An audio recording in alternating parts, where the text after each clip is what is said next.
प्रिय दोस्तों, एक सेठ जी थे। वो स्टेशन से उतरते हैं और मज़दूर के पास जाते हैं।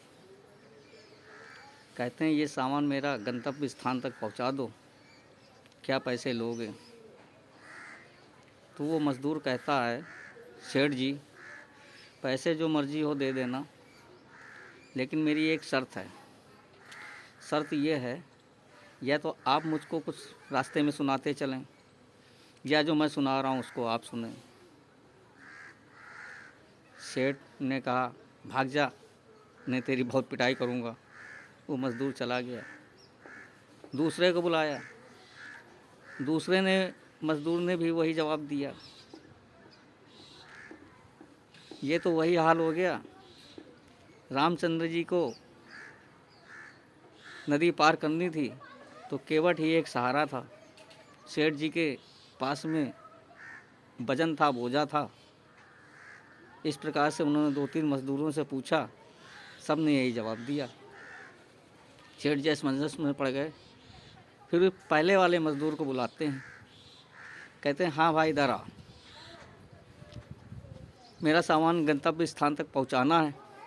तो मज़दूर कहता है, सेठ जी जो मर्ज़ी हो दे देना, लेकिन या तो आप अपनी सुनाना या मेरी सुनना। अब ध्यानपूर्वक सुनना है। 500 मीटर की दूरी का रास्ता था। वो सामान लेकर के सर पे लाद करके सेठ जी का चला, और सेठ जी ने कह दिया, चल भाई तू ही सुनाना, तुझे ही जो सुनाना है सुनाना, मैं सुनता रहूँगा। इस प्रकार से चलते चले गए। वो सुनाता चला गया।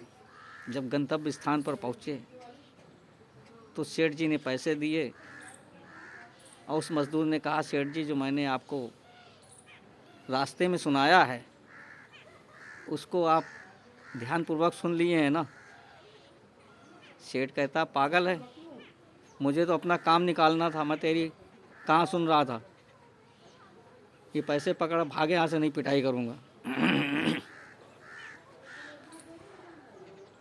कोई बात नहीं। तो मज़दूर कहता, सेठ जी कल आपकी मृत्यु होनी है। उन्होंने कहा, क्यों बकवास कर रहा है, कल मेरी मृत्यु होनी है? बोला, नहीं निश्चित, मार लो चाहे पीट लो, आपकी मृत्यु कल निश्चित है। सेठ जी असमंजस में पड़ गए। बोले, तुमने मेरी कहानी सुनी नहीं, मैंने जो कहा था वो आपको सुनना पड़ेगा, आपने सुना नहीं।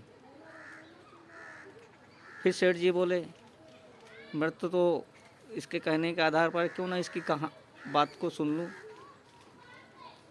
सेठ जी ने कहा, बता भाई। तो मज़दूर कहता है, आपने पाप भी किए हैं, पुण्य भी किए हैं। जब आपकी मृत्यु होगी तो आप पाप को पहले लेना, अब पुण्य आँखों से देखना। मज़दूर के कथन अनुसार वही हुआ। दूसरे दिन सेठ की मृत्यु हो जाती है। यमराज ले जाते हैं और उसको कहते हैं, बताओ, पाप भी तुम्हारा, पुण्य भी तुम्हारा, और दोनों की सज़ा मिलनी है। तो सेठ कहता है, मुझे पहले पाप की सज़ा दो, अब पुण्य मैं अपनी आँखों से देखना चाहता हूँ।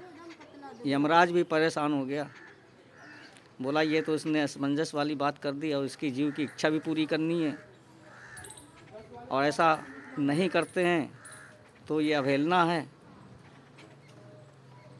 फिर वो ब्रह्मा जी के पास लेकर जाते हैं उस मनुष्य को। ब्रह्मा जी के पास में भी वो सेठ कहता है, मुझे पाप की सज़ा पहले भुगतनी है, अब पुण्य आँखों से देखना है। ब्रह्मा जी भी परेशान होते हैं, इसकी जीव की इच्छा पूरी करनी है। वो भगवान के पास में जाते हैं। भगवान जब ये सारी बातें सुनते हैं तो वो यमराज से कहते हैं, तुम भी जाओ। ब्रह्मा जी से कहते हैं, तुम भी जाओ। अब मनुष्य से कहते हैं, बताओ क्या कहना चाहते हो। तो मनुष्य कहता है, मुझे पाप की सज़ा पहले भुगतनी है, अब पुण्य अपनी आँखों से देखना है। भगवान प्रसन्न हुए, ईश्वर प्रसन्न हुए। उन्होंने कहा इंसान के जीवन में पाप और पुण्य दोनों होते हैं, लेकिन पाप तुमने किया, यमराज तक पहुँचे और सज़ा से बच गए, वो मेरे पास तक आ गए, इसलिए पाप तो तुम्हारा वहाँ ख़त्म हुआ। अब रह गई पुण्य की बात। तो जो ईश्वर के साक्षात दर्शन कर रहा हो, उससे बड़ा पुण्य क्या है। तुमने तो मेरा दर्शन किया, मुझसे बात की, इसलिए तुम्हारे सारे पाप भस्म हो गए। अब तुम सिर्फ पुण्य के ही अधिकारी हो। प्रिय दोस्तों, इस अध्यात्म कथा से आप सबको ये जानकारी ज़रूर मिली पाप और पुण्य से, और ईश्वर के तत्व को समझ लेना, सेठ की बातों को दोहरा लेना इंसान के जीवन का एक दायित्व बनता है। वीडियो को लाइक करें, वीडियो को लाइक ज़रूर किया करें, सब्सक्राइब भी दें, दोस्तों में शेयर करें, कमेंट्स करें। जय हिंद।